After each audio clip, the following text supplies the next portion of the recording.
Hello बच्चों, let's read this question. The question says 9 years ago A's age and B's age were in the ratio 5:7. Which of the following cannot be the ratio of their ages 5 years from now? इसमें से बताना है कि कौन सा ratio possible नहीं है। यहाँ मैं की कॉन्सेप्ट लिख लेती हूँ। तो क्या है हमारा इस क्वेश्चन का की कॉन्सेप्ट की age can not be negative, कि एज जो है ना नेगेटिव नहीं होती है। अब यहाँ पर क्या कह रहे हैं, 9 years अगो ए और बी की जो एजेस का रेशियो है वो 5:7 है। तो जब भी हमें रेशियो गिवन होता है और उसकी हमें वैल्यू निकालनी होती है तो हम उसको क्या करते हैं, एक्स से मल्टीप्लाई कर देते हैं। ठीक है, तो यहाँ पर मैं लिख लेती हूँ कि 9 years अगो में एज कितनी होगी, कितनी एज है हमारे पास, 5:7 है ना। तो उसको हम वेरिएबल से मल्टीप्लाई कर देंगे तो वो बन जाएगी 5x। और बी की एज क्या हो जाएगी, 7x। ठीक है, अब प्रेजेंट में एज निकालूं मैं, तो एट प्रेजेंट में ए की एज क्या होगी, हमारे पास 9 साल पहले 5x थी, तो आज क्या होगी 5x+9। और बीज एज क्या होगी, वो भी होगी हमारे पास क्या, 7x+9। ठीक है, अब हमें क्या बताना है, रेशियो बताना है 5 years फ्रॉम नाउ। तो आफ्टर 5 years इनकी एजेस क्या होंगी, ए की एज क्या होगी 5x+9, इससे 5 साल बाद तो +5 हो जाएगा, तो ये बन जाएगी 5x+14। और बी की एज क्या आ जाएगी यहाँ से 7x+40। ठीक है, तो इन दोनों का रेशियो चेक करना है हमें, 5x+14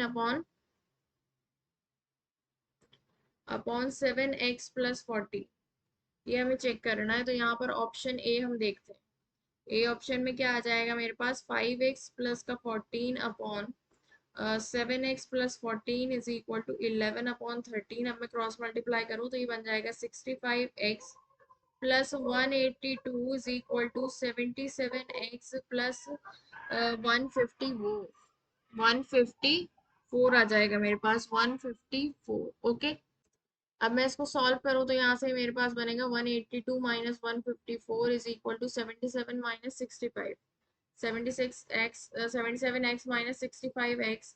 तो यहाँ से हमारे पास आ जाएगा ये 28/12। 28 = 12x। तो x की वैल्यू आ जाएगी मेरे पास 28/12, और इसको हम काट देंगे तो ये बन जाएगा 4/7। तो 7/3, ये तो पॉसिबल है क्योंकि एज हमारी इसमें पॉजिटिव ही आएगी, पॉसिबल है ये तो वैल्यू। अब हम बी ऑप्शन चेक करते हैं। तो बी ऑप्शन में क्या है हमारे पास,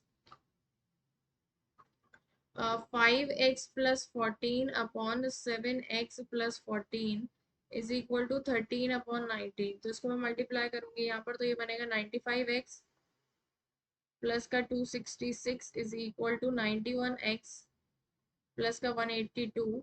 और यहाँ से हमारे पास आ जाएगा 4x = माइनस का 266 प्लस का 182। इसकी वैल्यू मेरे पास आएगी 4x = माइनस का 84। और x की वैल्यू आ जाएगी माइनस का 21, जो कि पॉसिबल ही नहीं है, नॉट पॉसिबल। तो यही ऑप्शन हमारा क्या होगा, पॉसिबल नहीं होगा। हमें पॉसिबल नहीं होने वाला ऑप्शन बताना था। तो ये हमारा ऑप्शन बी तो पॉसिबल नहीं है। अब हम और ऑप्शंस भी चेक कर लेते हैं। तो सी ऑप्शन में क्या है हमारे पास, 5x+14 अपॉन 7x+15 = 21/25। इसको मैं क्रॉस मल्टीप्लाई करूँ तो ये बन जाएगा 125x प्लस का 350 = 147x प्लस का 315। तो यहाँ से ये मेरे पास क्या बनेगा 35। इसको हम माइनस करेंगे तो ये बन जाएगा 35 = 22x। और x हमारे पास यहाँ पर भी पॉजिटिव ही आएगा। ओके, तो ये भी हमारे पास क्या है, पॉसिबल है। अब हम डी ऑप्शन और चेक करते हैं। तो डी ऑप्शन में हमारा क्या आ रहा है, 5x+14 upon 7x+14 is equal to 15/16, तो इसको मल्टीप्लाई करेंगे तो ये बन जाएगा 80x plus 224 is equal to 105x plus का 210।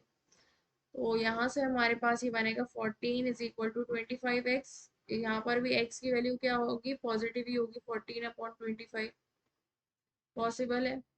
तो हमें वो बताना है कि जो रेशियो पॉसिबल नहीं है, तो वो रेशियो कौन सा है हमारे पास, 13:90। Okay, so the final answer is 13:19. Option B is correct. Hope you understood it well. Best of luck. Thank you.